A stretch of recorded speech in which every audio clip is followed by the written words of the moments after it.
Olá! Hoje a gente vai fazer uma análise um pouco diferente. Vamos mergulhar em 4 textos antigos para tentar montar o que poderíamos chamar de uma anatomia da justiça.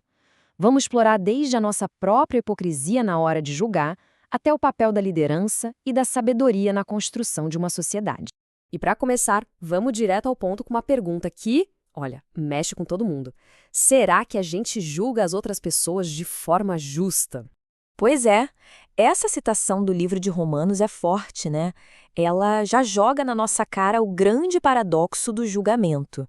O texto aponta para a nossa tendência de condenar nos outros justamente aquilo que, no fundo, nós mesmos fazemos.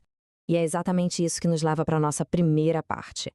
Vamos tentar entender por que será que o julgamento humano é apresentado como algo tão, mas tão falho. É aquela história. O texto expõe uma hipocrisia fundamental. Muitas vezes, as pessoas cobram dos outros padrões que elas mesmas não cumprem.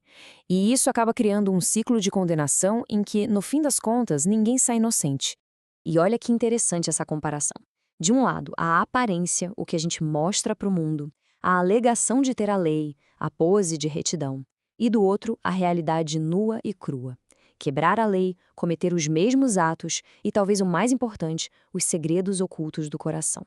Ok, se o nosso jeito de julgar é tão complicado e cheio de falhas, fica a pergunta: como seria então a verdadeira justiça? Onde é que a gente encontra um padrão que seja, confiável de verdade? É aqui que os textos nos oferecem uma outra perspectiva. Vamos explorar como eles constroem a base para um tipo bem diferente de justiça, uma que vai além das nossas limitações humanas. Então, o ponto crucial aqui é o princípio da imparcialidade. Pensa bem, é o completo oposto do julgamento humano, que quase sempre é tendencioso. A justiça descrita aqui é apresentada como sendo totalmente imparcial. E como funciona essa imparcialidade? Bom, segundo o texto de Romanos, os critérios são bem claros. O julgamento é baseado nos atos de cada um, vale para todo mundo, não importa a origem, e leva em conta o que está no coração, não só o que se vê por fora. E, claro, tudo é fundamentado na verdade. Certo, imparcialidade é crucial. Mas não adianta nada ser imparcial se não houver uma base sólida, um alicerce. E esse alicerce, segundo os textos, é a verdade e a sabedoria. E o livro de Provérbios traz uma definição de sabedoria que é fantástica. Não é só sobre ser inteligente, é algo essencial para o nosso próprio bem-estar. Adquirir sabedoria é descrito como um ato de amor próprio, um caminho para encontrar o bem no mundo. E o contraste aqui é gritante. Enquanto a sabedoria leva a encontrar o bem, a falsidade leva à punição, à destruição.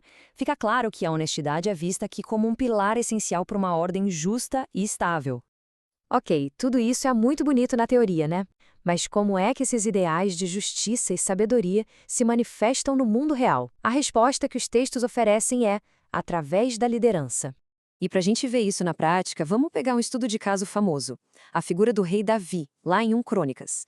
Ele é retratado como alguém que, de fato, tentou aplicar esses princípios. A liderança de Davi, segundo o texto, tinha 2 frentes, por assim dizer. A primeira era organizar o espírito, ou seja, colocar ordem na vida espiritual e de adoração. A segunda era garantir a segurança do Estado, administrando a justiça e defendendo a nação. Então, o primeiro passo dele foi olhar para dentro da nação. Ao organizar a vida espiritual, ele estava construindo uma base de valores, um propósito comum para a sociedade. Depois de organizar a casa por dentro, ele se voltou para a segurança das fronteiras.